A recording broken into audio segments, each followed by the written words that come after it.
In this video, you are going to learn how to give different color codes for video and audio tracks in Adobe Premiere Pro. The process is very simple, but before that, I want you to understand why and where this coloring technique is useful. If you're recording videos only in indoor conditions, then honestly, you might not need this technique. On the other hand, if you're someone who records videos with multiple cameras across different days or in different locations, then this technique is like icing on the cake. It really helps you edit much faster, trust me on this. Let me first show you how to apply color codes and then I'll explain with an example where it's actually useful.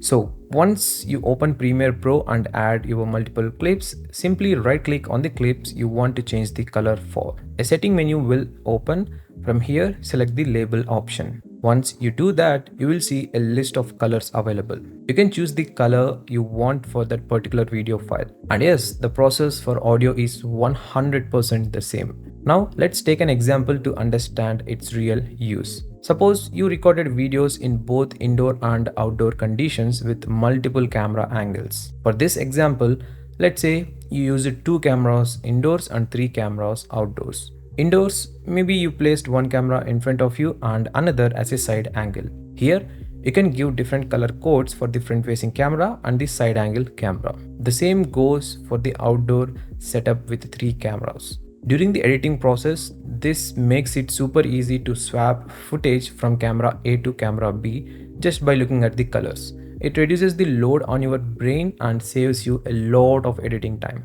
And if you have recorded videos across multiple days, for example, day 1, day 2, day 3 and day 4, you can assign different colors for each day. You can go even one step further and give a unique color for each camera on each day. So this layer coloring option is really helpful during the editing process. That's the video. I hope you liked it.